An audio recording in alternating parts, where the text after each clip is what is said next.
Hi guys, ನೀವು ಈ ವಿಡಿಯೋನ ನೋಡೋಕ್ಕೆ ಮುಂಚೆ ಕಲ್ಕಿ ಎಪಿಸೋಡ್ 1 ಮಾಡಿದ್ದೀನಿ. ಆ ವಿಡಿಯೋನ ನೋಡಿದ ಮೇಲೇ ನೀವು ಈ ವಿಡಿಯೋನ ನೋಡಬೇಕು. ಆ ವಿಡಿಯೋದ ಲಿಂಕ್ ಡಿಸ್ಕ್ರಿಪ್ಷನಲ್ಲಿ ಆ್ಯಂಡ್ ಐ ಬಟನಲ್ಲಿ ಟ್ಯಾಗ್ ಮಾಡಿರ್ತೀನಿ. So without delay let's start the content. ಕಲಿಪುರುಷನ ನಾಶ ಮಾಡೋಕ್ಕೆ ಹೊರಟ ಕಲ್ಕಿ ಫಸ್ಟ್ ಅವನು ಹುಟ್ಟಿರೋ ಶಾಂಬಲಾಗೆ ಹೋದರು. ಅಲ್ಲಿ ಅವ್ರಿಗೆ ಎಲ್ಲರೂ ಬೆಂಬಲ ಕೊಟ್ಟರು. ಅವನ ತೇಜಸ್ಸು ನೋಡಿ ನಮ್ಮನ್ನ ಕಾಪಾಡೋಕ್ಕೆ ಲೋಕರಕ್ಷಕ ಹುಟ್ಟಾನೆ ಅನ್ಕೊಂಡಿದ್ದು ಸುಳ್ಳಲ್ಲ, ನಿಜಾನೇ ಅಂತ ನಂಬಿಕೆ ಬೆಳೀತು. ಕಲ್ಕಿ ಶಾಂಬಲಗೆ ಸೇರ್ಕೊಂಡ ಅಂತ ಗೊತ್ತಾದ ಒಬ್ಬ ರಾಜ ಕಲ್ಕಿನ ಪ್ರತ್ಯಕ್ಷವಾಗಿ ನೋಡೋಕೆ ಬಂದ್ರು. ಅವ್ರ ಹೆಸರು ವಿಷಕಾಯ. ಕಲ್ಕಿ ಅವನ ಸಹೋದರರಾದ ಕವಿ, ಪ್ರಜ್ಞಾ, ಸಮಂತ್ರಳ ಜೊತೆ ಚೇರಲ್ಲಿ ಕುತ್ಕೊಂಡಿರೋ ದೃಶ್ಯ ವಿಷಕಾಯಗೆ ಶ್ರೀ ಮಹಾವಿಷ್ಣು, ಇಂದ್ರ, ಅಗ್ನಿ, ವಾಯು ದೇವ್ರ ಜೊತೆ ಸೇರಿ ಕುತ್ಕೊಂಡಿರೋ ಹಾಗೆ ಕಾಣಿಸುತ್ತೆ. ಅವರು ನೇರವಾಗಿ ಕಲ್ಕಿ ಮುಂದೆ ಬಂದು ನನ್ನ ರಾಜ್ಯ ಮತ್ತೆ ನನ್ನ ಪ್ರಜೆಗಳು ಇನ್ನ ನಿನ್ಗೆ ಸಪೋರ್ಟ್ ಮಾಡ್ತಾರೆ, ಕಲಿಪುರುಷನ ನಾಶ ಮಾಡೋದ್ರಲ್ಲಿ ನನ್ನ ಫುಲ್ ಸಪೋರ್ಟ್ ನಿನ್ಗೇನೆ ಅಂತ ಹೇಳಿ ಅವರ ಸೈನ್ಯನ ಕಲ್ಕಿಗೆ ಒಪ್ಸಿದ್ರು. ಅದಾದ್ಮೇಲೆ ಮತ್ತೊಂದು ದಿನ ಶಿವ ವರವಾಗಿ ಕೊಟ್ಟ ಸರ್ವಜ್ಞ ಅನ್ನೋ ಗಿಳಿ ಕಲ್ಕಿ ಮುಂದೆ ಬಂದು ನಿಂತ್ಕೊಳ್ತು. ಕಲ್ಕಿ ಸರ್ವಜ್ಞನ ನೋಡಿ, ಸರ್ವಜ್ಞ, ಯಾವಾಗ್ಲೂ ಪ್ರಪಂಚ ಎಲ್ಲ ಸುತ್ತಾ ಎಷ್ಟೋ ವಿಷಯಗಳನ್ನ ತಿಳ್ಕೊಳ್ಳೋ ನಿನ್ಗೆ ಈಗಿನ ದಿನಗಳಲ್ಲಿ ತುಂಬಾ ವಿಚಿತ್ರ ಅನ್ಸಿರೋ ಯಾವ್ದಾದ್ರು ಒಂದು ವಿಷಯದ ಬಗ್ಗೆ ನನ್ಗೆ ಹೇಳು ಅಂತ ಕೇಳಿದ್ರು. ಅದಕ್ಕೆ ಆ ಗಿಳಿ, ನಾನು ಕೆಲವು ದಿನಗಳ ಮುಂಚೆ ಒಂದು ವಿಚಿತ್ರವಾದ ಘಟನೆನ ನೋಡಿದೆ, ಅದ್ರ ಬಗ್ಗೆ ನೀವು ಖಂಡಿತವಾಗ್ಲೂ ತಿಳ್ಕೋಬೇಕು. ನಾನು ಸ್ವಲ್ಪ ದಿನಗಳ ಮುಂಚೆ ಸಿಂಹಲ ಅನ್ನೋ ರಾಜ್ಯಕ್ಕೆ ಹೋದೆ. ಅದನ್ನ ಆಳೋ ರಾಜ ಬೃಹದ್ರಥ. ಆ ರಾಜಗೆ ಒಬ್ಳು ಮಗಳಿದ್ದಾಳೆ. ಅವಳು ಈ ಭೂಲೋಕದಲ್ಲೇ ಅತಿ ಸೌಂದರ್ಯವತಿ. ಅವಳ ಹೆಸರು ಪದ್ಮಾವತಿ ಅಂತ. ಮಗಳಿಗೋಸ್ಕರ ಆ ರಾಜ ಒಂದು ಸ್ವಯಂವರನ ಏರ್ಪಡಿಸಿದ್ದಾರೆ. ಆ ಸ್ವಯಂವರಕ್ಕೆ 36 ಜನ ರಾಜರು ಬಂದ್ರು. ಆ ಸ್ವಯಂವರದ ದಿನ ಮಹಾರಾಜರೆಲ್ಲರೂ ಕುತ್ಕೊಂಡಿದ್ದ ಆ ದೊಡ್ಡ ಮಂಟಪದೊಳಗೆ ಪದ್ಮಾವತಿ ಬಂದ್ರು. ಅತಿಲೋಕ ಸುಂದರಿಯಾದ ಅವಳ ಅಂದಾನ ನೋಡಿ ಆ ರಾಜರಿಗೆಲ್ಲ ಕಾಮ ಉದ್ರೇಕ ಉಂಟಾಯ್ತು. ಅವಳನ್ನ ಕಾಮದ ದೃಷ್ಟಿಯಿಂದ ನೋಡಿದ ಪ್ರತಿ ರಾಜನು ಅಲ್ಲಿಗಲ್ಲೇ ನೆಕ್ಸ್ಟ್ ಸೆಕೆಂಡೇ ಅವರ ಪುರುಷರ ದೇಹದ ಭಾಗ ಎಲ್ಲ ಸ್ತ್ರೀ ದೇಹದ ಭಾಗ ಆಗಿ ಚೇಂಜ್ ಆಯ್ತು. ಹೆಣ್ಣಿನ ತರ ಅವ್ರ ದೇಹ ಚೇಂಜ್ ಆಯ್ತು. ಇವಾಗ್ಲೂ ಆ ರಾಜರೆಲ್ಲ ಸ್ತ್ರೀಯಾಗೆ ಇದ್ದಾರೆ. ಅವರ ದುರಾದೃಷ್ಟದಿಂದ ಅವರು ವೇದನೆ ಪಡ್ತಿದ್ದಾರೆ. ಅದಕ್ಕೆ ಆ ಸ್ತ್ರೀನ ಮದುವೆ ಆಗೋಕ್ಕಾಗ್ಲಿ ಇಲ್ಲ ಅವಳನ್ನ ನೋಡೋಕೆ ಕೂಡ ಯಾರು ಮುಂದೆ ಬರ್ತಿಲ್ಲ. ಆದ್ರೆ ನೀವು ಮಹಾಶಿವನ ವರ ಪಡ್ಕೊಂಡಿದ್ದೀರಾ. ನೀವು ಸಾಕ್ಷಾತ್ ಶ್ರೀ ಮಹಾವಿಷ್ಣುವಿನ ಅವತಾರ ಅಂತ ಈ ರಾಜ್ಯದಲ್ಲಿ ಪ್ರಜೆಗಳೆಲ್ಲ ನಂಬ್ತಿದ್ದಾರೆ. ನನ್ನ ದೃಷ್ಟಿಯಲ್ಲಿ ನೀನೇ ಆ ಹುಡುಗಿಗೆ ಸರಿಯಾದ ಜೋಡಿ. ನೀವು ಆ ಹುಡುಗಿನ ಮದುವೆ ಆಗಿ ಅಂತ ಹೇಳ್ತು. ತಕ್ಷಣ ಕಲ್ಕಿ ಸಿಂಹಳ ರಾಜ್ಯಕ್ಕೆ ಹೋಗಿ ಅಲ್ಲಿನ ರಾಜನಾದ ಬೃಹದ್ರಥನ ಹತ್ರ ನಿಮ್ಮ ಮಗಳನ್ನ ನಾನು ಮದ್ವೆ ಆಗ್ತೀನಿ ಅಂತ ಕೇಳಿದ್ರು. ಆ ರಾಜ ತನ್ನ ಮಗಳನ್ನ ಕರೀತಾರೆ. ಅಲ್ಲಿದ್ದ ಎಲ್ರು ಕಲ್ಕಿ ಪದ್ಮಾವತಿನ ನೋಡಿದ ಕೂಡ್ಲೆ ಖಂಡಿತವಾಗ್ಲೂ ಸ್ತ್ರೀ ಆಗ್ಬಿಡ್ತಾರೆ ಅಂತ ಅನ್ಕೊಂಡ್ರು. ಇದರಲ್ಲಿ ಕಲ್ಕಿನ ನೋಡಿದ ಪದ್ಮಾವತಿಗೆ ಅವರು ಮನುಷ್ಯರಾಗಿ ಕಾಣಿಸ್ದೆ ಶ್ರೀ ಮಹಾವಿಷ್ಣು ತರ ಕಾಣಿಸಿದ್ರು. ಆ ನಿಮಿಷನೇ ಪದ್ಮಾವತಿ ಕಲ್ಕಿ ಜೊತೆ ಪ್ರೀತಿಯಲ್ಲಿ ಬೀಳ್ತಾರೆ. ಯಾಕಂದ್ರೆ ಪದ್ಮಾವತಿ ಬೇರೆ ಯಾರೂ ಅಲ್ಲ, ಅವರ ಸಾಕ್ಷಾತ್ ಶ್ರೀ ಮಹಾಲಕ್ಷ್ಮಿಯ ಅವತಾರ. ಇವರಿಬ್ರಿಗೂ ಮದ್ವೆ ನಡೀತು. ಇವಾಗ ಸಿಂಹಳ ದೇಶಕ್ಕೆ ಕಲ್ಕಿ ರಾಜ ಆದ್ರು. ಸಿಂಹಳ ದೇಶದ ರಾಜರ ಸೈನ್ಯ ಎಲ್ಲ ಇವಾಗ ಕಲ್ಕಿದೆ. ಇವ್ರಿಗೆ ಮದುವೆ ಆಗಿದ್ ನೆಕ್ಸ್ಟ್ ಸೆಕೆಂಡೇ ಸ್ತ್ರೀಯಾಗಿ ಚೇಂಜ್ ಆದ 36 ರಾಜರು ಮತ್ತೆ ಪುರುಷರಾಗಿ ಬದಲಾದ್ರು. ಅದಕ್ಕೆ ಕಾರಣ ಕಲ್ಕಿ ಅಂತ ತಿಳ್ಕೊಂಡು ಅವನ್ನ ದೈವಾಂಶ ಸಂಭೂತನಾಗಿ ಭಾವಿಸಿ ಆ 36 ರಾಜರು ಅವರ ಸೈನ್ಯನೆಲ್ಲ ಕಲ್ಕಿಗೆ ಬಹುಮಾನವಾಗಿ ಕೊಟ್ರು. ಈ ಮದುವೆಯಿಂದ ಕಲ್ಕಿ ಗೊತ್ತಿಲ್ದೇನೆ ಕಲಿಪುರುಷನ ಎದುರಿಸೋ ಸೈನ್ಯನ ಸಂಪಾದನೆ ಮಾಡ್ಕೊಂಡ್ರು. ಅದಾದ್ಮೇಲೆ ಋಷಿ ಮುನಿಗಳ ಆಶೀರ್ವಾದ ಪಡೆಯೋಕೆ ಕಲ್ಕಿ ಗಂಗಾ ನದಿ ತೀರ ಸೇರ್ಕೊಳ್ತಾರೆ. ಕಲ್ಕಿ ಗಂಗೆಯಲ್ಲಿ ಮುಳುಗಿ ಮೇಲೆ ಎದ್ದು ನೋಡೋ ಅಷ್ಟರಲ್ಲಿ ಎದುರಲ್ಲಿ ತೀರದ ಹತ್ರ ಇಬ್ರು ಋಷಿಗಳು ಕಾಣಿಸಿದ್ರು. ಅವರ ಮುಖದಲ್ಲಿ ಎಷ್ಟೋ ತೇಜಸ್ಸು ಕಾಣಿಸ್ತು. ಕಲ್ಕಿ ಅವರ ಹತ್ರ ಹೋಗಿ, ಮಹಾನುಭಾವಿಗಳೇ, ನೀವು ಸಾಧಾರಣ ಮನುಷ್ಯರಲ್ಲ ಅಂತ ನನಗೆ ಅರ್ಥ ಆಗಿದೆ, ನೀವ್ ಯಾರು ಅಂತ ನನಗೆ ಹೇಳಿ ಅಂತ ಕೇಳಿದ್ರು. ಅದರಲ್ಲಿ ಮೊದಲನೇ ವ್ಯಕ್ತಿ ಕಲ್ಕಿ, ನನ್ನ ಹೆಸರು ಮರು, ನಾನು ಸೂರ್ಯವಂಶಕ್ಕೆ ಸೇರಿದವನು, ನಾನು ಸಾಕ್ಷಾತ್ ಶ್ರೀ ರಾಮಚಂದ್ರರ ಕುಮಾರರಾದ ಲವಕುಶರಲ್ಲಿ ಕುಶನ ವಂಶಕ್ಕೆ ಸೇರಿರೋನು ಅಂತ ಹೇಳಿದ್ರು. ಎರಡನೇ ವ್ಯಕ್ತಿ ಅವ್ರನ್ನ ಪರಿಚಯ ಮಾಡ್ಕೊಳ್ತಾ, ನಾನು ಚಂದ್ರವಂಶಕ್ಕೆ ಸೇರಿರೋ ಪ್ರತ್ಯೇಪ ಮಹಾರಾಜನ ಮಗ, ದ್ವಾಪರ ಯುಗದಲ್ಲಿ ಮಹಾಭಾರತದ ಆರಂಭದ ಸಮಯದಲ್ಲಿ ನಾನು ನನ್ನ ತಮ್ಮ ಆದ ಶಾಂತನುಗೆ ಸಿಂಹಾಸನ ತ್ಯಾಗ ಮಾಡೋಕ್ಕೋಸ್ಕರ ಅವಾಗಲೇ ಹಿಮಾಲಯಕ್ಕೆ ಬಂದು ಇಲ್ಲೇ ಉಳ್ಕೊಂಡೆ ಅಂತ ಹೇಳಿದ್ರು. ಮಹಾಭಾರತಕ್ಕೆ ಸೇರಿರೋ ಇಬ್ರು ಮಹಾನುಭಾವಿಗಳನ್ನ ಭೇಟಿಯಾಗಿದ್ರಲ್ಲಿ ಕಲ್ಕಿ ಎಷ್ಟೋ ಸಂತೋಷ ಪಟ್ರು. ಇಬ್ರಿಬ್ರು ಕಲಿಪುರುಷನ ಜೊತೆ ಹೋರಾಡೋಕೆ ಕಲ್ಕಿಗೆ ಸಹಾಯವಾಗಿರ್ತೀವಿ ಅಂತ ಪ್ರಮಾಣ ಮಾಡ್ತಾರೆ. ಅದಕ್ಕೆ ಕಲ್ಕಿ, ಮಹಾನುಭಾವಿಗಳೇ, ದುಷ್ಟಶಕ್ತಿಗಳ ಜೊತೆ ಯುದ್ಧಕ್ಕೆ ಸಿದ್ಧ ಆಗ್ಬೇಕಾಗಿರೋ ಸಮಯ ಬಂದೇ ಬಿಡ್ತು, ನೀವಿಬ್ರು ಆಯುಧ ಇಟ್ಕೊಳ್ಳಿ, ನಾವು ಧರ್ಮನ ಪುನರ್ಸ್ಥಾಪಿಸೋಣ ಅಂತ ಹೇಳಿ ಅಲ್ಲಿಂದ ಹೊರಡ್ತಾರೆ. ಈ ವಿಡಿಯೋನ ಕಂಟಿನ್ಯೂ ಮಾಡೋಕೆ ಮುಂಚೆ ಒಂದು ಚಿಕ್ಕ ವಿಷಯ. ಈ ರೀತಿ ಇನ್ನೂ ಸುಮಾರು ವಿಡಿಯೋಸ್ ಮಾಡೋಕೆ ನನಗೆ ನಿಮ್ಮ ಸಪೋರ್ಟ್ ಬೇಕು. So please subscribe, like and share ಮಾಡೋದ್ರ ಮೂಲಕ ನನ್ನ ಸಪೋರ್ಟ್ ಮಾಡಿ. So let's go back to content. ಸದ್ಯಕ್ಕೆ ಕಲ್ಕಿಗೆ ಬಹಳಷ್ಟು ಆಧುನಿಕ ಸೈನ್ಯ ಮತ್ತು ಆಯುಧಗಳು ಸಿಕ್ಕಿದೆ. ಆ ಕಾಲದಲ್ಲಿ ಕಲಿಪುರುಷ ಬಿಶಾಸನಪುರದಲ್ಲಿ ಬದುಕ್ತಿದ್ದ. ಕಲ್ಕಿಗೆ ಅಪಾರವಾದ ಸೈನ್ಯ ಸಿಕ್ಕಿದೆ ಅಂತ ತಿಳ್ಕೊಂಡ ಕಲಿಪುರುಷ ಅವನಿಗೆ ತುಂಬಾ ಕ್ಲೋಸ್ ಆಗಿದ್ದಂತ ಜೀನಾ, ಬಾರ್ಬರಾ, ಕಾಂಬೋಜ ಅನ್ನೋ ದಯಾ ಕರುಣೆ ಅನ್ನೋದೇ ಗೊತ್ತಿಲ್ಲದೆ ಇರೋ ರಾಜರನ್ನ ಮತ್ತೆ ಅವರ ಸೈನ್ಯನ ತನಗೆ ಸಹಾಯಕ್ಕೋಸ್ಕರ ಬಿಶಾಸನಪುರಕ್ಕೆ ಕರ್ಸ್ಕೊಳ್ತಾನೆ. ಕಲಿಪುರುಷ ಚಕ್ರವರ್ತಿ ಆಗಿರುವ ರಾಜ್ಯಗಳಲ್ಲೆಲ್ಲ ಪ್ರಜೆಗಳು ವಿಚಿತ್ರವಾಗಿರುವ ಸಿದ್ಧಾಂತನ ಪಾಲಿಸ್ತಾರೆ. ಆ ರಾಜ್ಯದಲ್ಲಿ ವಿವಾಹಗಳಿರ್ಲಿಲ್ಲ, ಮದ್ವೆ ಅನ್ನೋದಿದೆ ಅನ್ನೋ ವಿಷಯ ಕೂಡ ಅವ್ರಿಗೆ ಗೊತ್ತಿಲ್ಲ.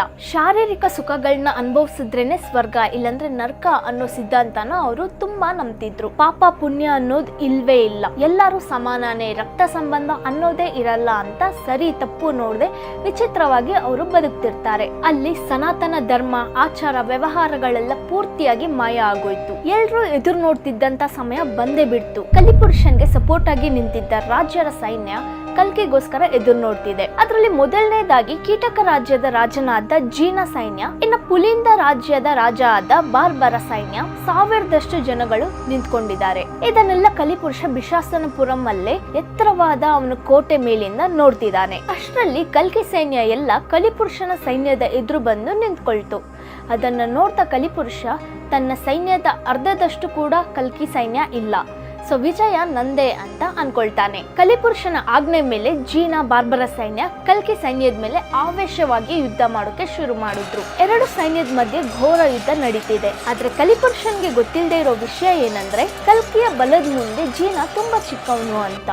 ಸೊ ಕಲ್ಕಿ ಒಂದೇ ಹೊಡೆತದಲ್ಲಿ ಜೀನಾ ತಲೆನ ಕತ್ತರಿಸ್ತಾನೆ. ಅದನ್ನ ರಿಯಲೈಸ್ ಆಗುವಷ್ಟರಲ್ಲಿ ಬಾರ್ಬರನ ಕಲ್ಕಿ ಮೇಲೆಯಿಂದ ಕೆಳಗೆ ಉದ್ದವಾಗಿ ಕತ್ತರಿಸ್ತಾನೆ. ಅದನ್ನು ನೋಡಿದ ಜೀನಾ ಮತ್ತೆ ಬಾರ್ಬರರ ಸೈನ್ಯ ಪ್ರಾಣ ಭಯದಿಂದ ಹಿಂದೆ ತಿರುಗಿ ನೋಡದೆ ಓಡೋಗ್ತಾರೆ. ಆದ್ರೆ ಕಲ್ಕಿ ಸೈನ್ಯ ಅವ್ರನ್ನ ಸ್ವಲ್ಪನೂ ಕ್ಷಮಿಸದೆ ಓಡಿ ಓಡಿ ಸಾಯಿಸ್ತಿದ್ದಾರೆ. ಎಷ್ಟು ಓಡಿದ್ರೂ ಉಪಯೋಗ ಇಲ್ಲ ಅಂತ ಅರ್ಥ ಮಾಡ್ಕೊಂಡ ಜೀನಾ ಅಂಡ್ ಬಾರ್ಬರ ಸೈನ್ಯ ತಕ್ಷಣನೇ ಅವ್ರು ಕಟ್ಕೊಂಡಿರೋ ಪಂಚನ ಬಿಚ್ಚಿ ಅದನ್ನ ಸೀರೆ ತರ ಹುಟ್ಕೊಂಡು ಕಾಲ್ ಮೇಲೆ ಬಿದ್ದು ಕಲ್ಕಿನ ಬೇಡ್ಕೊಳ್ತಾ, ಮಹಾನುಭಾವ, ನಾವು ಗಂಡಸರಲ್ಲ ಹೆಂಗಸರು, ದಯಮಾಡಿ ನಮ್ಗೆ ಪ್ರಾಣ ಭಿಕ್ಷೆ ನೀಡಿ ಅಂತ ಬೇಡ್ಕೊಳ್ತಾರೆ. ಕಲ್ಕಿ ಆಜ್ಞೆ ಮೇಲೆ ಆ ರೀತಿ ಬೇಡ್ಕೊಂಡ ಎಲ್ರನ್ನೂ ಸಾಯಿಸದೆ ಯುದ್ಧ ಸೈನಿಕರಾಗಿ ಬಂಧಿಸಿದ್ರು. ಆ ಮೊದಲನೇ ವಿಜಯನ ನೋಡಿ ಕಲ್ಕಿ ಸೈನಿಕರಲ್ಲಿ ಆನಂದ, ಉತ್ಸಾಹ ಶುರು ಆಯ್ತು. ಮೊದಲನೇ ವಿಜಯನೇ ಈ ರೀತಿ ಇದ್ರೆ ಆದಷ್ಟು ಬೇಗ ಕಲಿಪುರುಷನ ಮತ್ತು ಅವನ ರಾಜ್ಯದಲ್ಲಿರೋವನ್ನ ಈಸಿಯಾಗಿ ಸಾಯಿಸಬಹುದು ಅಂತ ಅನ್ಕೊಂಡ್ರು. ಆದ್ರೆ ಅಷ್ಟರಲ್ಲಿ ಒಂದು ದೊಡ್ಡ ಮಾಯ ಮೋಡ ಕಲ್ಕಿ ಸೈನ್ಯದ ಸುತ್ತ ಬರುತ್ತೆ. ಎದುರಲ್ಲಿ ನೋಡಿದ್ರೆ ಎರಡು ದೊಡ್ಡ ಸಿಂಹಗಳು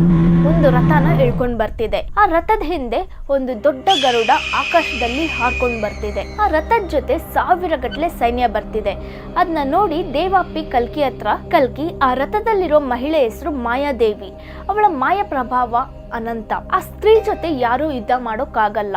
ಯಾಕಂದ್ರೆ ಯಾರಾದ್ರೂ ಅವರ ಕಣ್ಣನ್ನ ನೋಡಿದ್ರೆ ಅವರ ಜೀವಿತಾವಧಿಯಲ್ಲಿರೋ ಭಯ ಎಲ್ಲ ಒಂದೇ ಸರಿ ಅವ್ರ ಕಣ್ಮುಂದೆ ಬಂದು ಅದನ್ನ ತಡೆಯೋಕ್ಕಾಗದೆ ಅವ್ರನ್ನ ಅವರೇ ಸಾಯಿಸ್ಕೊಳ್ತಾರೆ, ಇಲ್ಲ ಅವರ ಪಕ್ಕದಲ್ಲಿರೋರ್ನ ಸಾಯಿಸ್ಬಿಡ್ತಾರೆ. ಅದರಿಂದ ಅವಳ ಜೊತೆ ಯುದ್ಧ ಮಾಡ್ಬೇಕಂದ್ರೆ ಅವಳ ಕಣ್ಣನ್ನ ನೋಡ್ಬಾರ್ದು ಅಂತ ಹೇಳಿದ್ರು. ಕಲ್ಕಿಯ ಆಜ್ಞೆ ಮೇಲೆ ಯಾರೋ ಅವಳ ಕಣ್ಣನ್ನ ನೋಡದೆ ಯುದ್ಧ ಮಾಡ್ತಿದ್ದಾರೆ. ಆದ್ರೆ ಅವಳ ಮಾಯ ಪ್ರಭಾವದಿಂದ ಸ್ವಲ್ಪ ಜನ ಅವಳ ಕಣ್ಣನ್ನ ನೋಡಿ ಹುಚ್ಚಂತರ ಆಗಿ ಅವ್ರನ್ನ ಅವರೇ ಸಾಯಿಸ್ಕೊಳ್ತಿದ್ದಾರೆ. ಇನ್ನು ಉಪಯೋಗ ಇಲ್ಲ ಅಂತ ಕಲ್ಕಿ ಅವನ ಕುದುರೆ ಮೇಲೆ ಮಾಯಾದೇವಿ ಹತ್ರ ಯುದ್ಧಕ್ಕೆ ಹೋಗ್ತಿದ್ರೆ ಬಹಳ ಗಾತ್ರದಲ್ಲಿರೋ ಆ ಗರುಡ ಒಂದ್ಸರಿ ಕಲ್ಕಿ ಮುಂದೆ ಬಂದು ನಿಂತ್ಕೊಳ್ತು. ಅದು ಅದರ ರೆಕ್ಕೆನ ಬಡಿತಿದ್ರೆ ಕಲ್ಕಿಗೆ ಆ ಶಕ್ತಿನ ತಡೆಯೋಕ್ಕಾಗ್ತಿಲ್ಲ. ಆ ಗರುಡ ಕಲ್ಕಿನ ಒಂದು ಚಿಕ್ಕ ಹಾವು ಮರಿನ ಇಟ್ಕೊಂಡಂಗೆ ಆ ಕಡೆ ಈ ಕಡೆ ಸುತ್ತಿ ಬಿಸಾಕುತ್ತೆ. ಅದರ ರೆಕ್ಕೆಯಿಂದ ಬರೋ ಗಾಳಿಗೆ ಆ ಪ್ರದೇಶ ಎಲ್ಲ ಧೂಳಿಂದ ತುಂಬಿ ಏನು ಕಾಣಿಸ್ತಿಲ್ಲ. ಕಲ್ಕಿ ಆ ಶಕ್ತಿನ ತಡೆಯೋಕ್ಕಾಗದೆ ಅವನ ಕುದುರೆನ ಹತ್ತಿ ಎದುರಲ್ಲಿರೋ ಬೆಟ್ಟದ ಮೇಲೆ ಹೋಗ್ತಾನೆ. ಆ ಧೂಳಲ್ಲಿ ಕಲ್ಕಿ ಆಗ್ಲಿ ಆ ಗರುಡ ಆಗ್ಲಿ ಕಾಣಿಸ್ತಿಲ್ಲ. ಕಲ್ಕಿ ಓಡೋದ, ಇನ್ನು ವಿಜಯ ನಮ್ದೆ ಅಂತ ಕಲಿಪುರುಷನ ಸೈನ್ಯ ಅನ್ಕೊಳ್ತು. ಕಲ್ಕಿ ಸೈನ್ಯ ಶಾಕ್ ಆದ್ರು.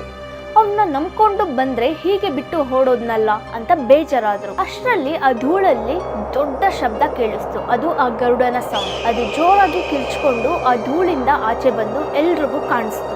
ಆದರೆ ಆ ಗರುಡನ ಮೇಲಿಂದ ಅದನ್ನ ನಡೆಸ್ತಿರೋದು ಯಾರು ಗೊತ್ತಾ?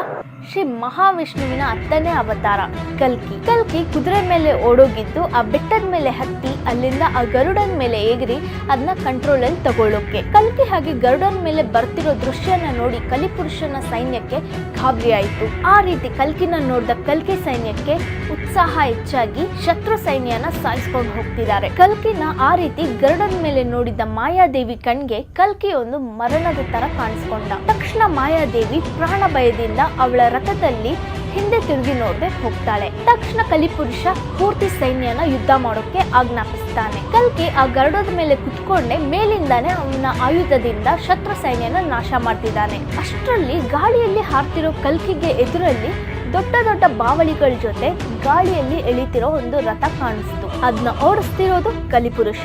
ಇವರಿಬ್ಬರ ಮಧ್ಯೆ ಭಯಂಕರವಾಗಿ ಗಾಳಿಯಲ್ಲಿ ಆಯುಧಗಳಿಂದ ಯುದ್ಧ ನಡೀತಿದೆ. ಇಬ್ರು ಶಕ್ತಿವಂತರೆ, ಯಾರು ಗೆಲ್ತಿಲ್ಲ, ಯಾರು ಸೋಲ್ತಿಲ್ಲ. ಏನ ಗಾಳಿಲಿ ಒಂದು ಕಡೆ ದೊಡ್ಡ ಗರುಡನ ಮೇಲೆ ಕಲ್ಕಿ, ಇನ್ನೊಂದು ಕಡೆ ದೊಡ್ಡ ಬಾವಲಿಗಳು ಎಳಿತಿರೋ ರಥದ ಮೇಲೆ ಕಲಿಪುರುಷ ನಿಂತ್ಕೊಂಡಿದ್ದಾರೆ. ಒಂದೇ ಸರಿ ಇಬ್ರು ಕಿರ್ಚ್ಕೊಂಡು ಒಬ್ರ ಮೇಲೆ ಒಬ್ರು ಎಗುರ್ಕೊಂಡು ಬಂದು ಜೋರಾಗಿ ಹೊಡ್ಕೊಳ್ತಾರೆ. ಆ ಏಟ್ಗೆ ಕಲ್ಕಿಯ ಗರುಡ ಕೆಳಗೆ ಬಿದ್ದು ಸತ್ತೋಗುತ್ತೆ.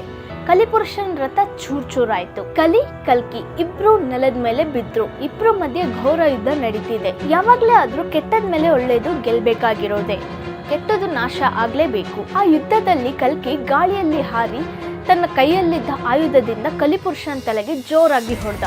ಅದರಿಂದ ಕಲಿಪುರುಷನ ತಲೆ ಚೂರಾಗೋಯ್ತು. ಕಲಿಪುರುಷನ ಸೈನ್ಯದಲ್ಲಿ ಯಾರೊಬ್ಬರನ್ನೂ ಬಿಡದೆ ಪ್ರತಿಯೊಬ್ಬರನ್ನ ಕಲ್ಕಿ ಸಾಯಿಸ್ಬಿಟ್ಟ. ದಿಶಾಸನಪುರದಲ್ಲಿ ಕಲ್ಕಿ ಅವನ ವಿಜಯ ಬಾವುಟನ ಹಾರಿಸಿದ. ಎಲ್ರೂ ಆನಂದದಿಂದ ಸಂಭ್ರಮ ಮಾಡ್ಕೊಳ್ತಿದ್ರೆ ಅವಾಗ ಅಲ್ಲಿಗೆ ಒಬ್ಬ ಮಹೋನ್ನತ ವ್ಯಕ್ತಿ ಬಂದ್ರು. ಅವರು ಕಲ್ಕಿ ಹತ್ರ ಬಂದು, ಮಹಾನುಭಾವ, ಎಷ್ಟೋ ಸಾವಿರ ವರ್ಷಗಳಿಂದ ನಾನು ನಿನ್ಗೋಸ್ಕರ ಎದುರು ನೋಡ್ತಿದ್ದೀನಿ. ನನ್ನ ಹೆಸರು ಕೃತ ಅಂತ ಪರಿಚಯ ಮಾಡ್ಕೊಳ್ತಾರೆ. ಕಲಿ ವಿನಾಶ ಈ ದಿನ ಆಗಿರೋದ್ರಿಂದ ಈ ಲೋಕಕ್ಕೆ ಕಲಿ ಪ್ರಭಾವ ಇನ್ನಿಲ್ಲ. ನೀವು ಅನುಮತಿ ಕೊಟ್ರೆ ನಾನು ಹೊಸ ಯುಗನ ಇವತ್ತಿನಿಂದ ಶುರು ಮಾಡ್ತೀನಿ. ಈ ಯುಗದ ಹೆಸರು ಕೃತಯುಗ. ಈ ಕಲಿಯುಗದಲ್ಲಿ ಧರ್ಮನ ಪಾಲಿಸದೇ ಇದ್ದಂತ ಪ್ರತಿಯೊಬ್ರು ಈ ದಿನ ನಿನ್ ಕೈಯಿಂದ ಸತ್ರು. ಇವಾಗ ಈ ಭೂಮಿ ಮೇಲೆ ಒಬ್ಬ ಅಧರ್ಮವಾದಿನೂ ಇಲ್ಲ, ಎಲ್ಲಾ ಧರ್ಮನ ಪಾಲಿಸೋರೇ ಇದ್ದಾರೆ. ಈ ಕೃತಯುಗ ಎಷ್ಟೋ ಪ್ರಶಾಂತವಾಗಿ ಧರ್ಮದಿಂದ ನೀತಿಯಿಂದ ಇರುತ್ತೆ. ಎಲ್ಲ ನಿಮ್ ದಯೆ ಅಂತ ಹೇಳಿ ಕಲ್ಕಿಯ ಆಜ್ಞೆಯಿಂದ ಅವರು ಕೃತಯುಗನ ಪ್ರಾರಂಭಿಸ್ತಾರೆ. ಹೀಗೆ ಶ್ರೀ ಮಹಾವಿಷ್ಣುವಿನ 10ನೇ ಅವತಾರದ ಕಲ್ಕಿ ಅವತಾರ ಪೂರ್ತಿ ಆಯಿತು. ಐ ಹೋಪ್ ನಿಮ್ಮೆಲ್ರಿಗೂ ಈ ವಿಡಿಯೋ ಇಷ್ಟ ಆಗಿರುತ್ತೆ. ಇದೇ ರೀತಿ ಇನ್ನೂ ಇಂಟ್ರೆಸ್ಟಿಂಗ್ ವಿಡಿಯೋಸ್ ನೋಡಬೇಕಂದ್ರೆ ಪ್ಲೀಸ್ ಈ ಚಾನಲ್ನ ಸಬ್ಸ್ಕ್ರೈಬ್ ಮಾಡ್ಕೊಳ್ಳಿ, ಶೇರ್ ಮಾಡಿ, ಲೈಕ್ ಮಾಡಿ, ಸಪೋರ್ಟ್ ಮಾಡಿ. ನಿಮ್ಮನ್ನ ಇನ್ನೊಂದು ವಿಡಿಯೋದಲ್ಲಿ ಮೀಟ್ ಆಗ್ತೀನಿ. Until then take care, by.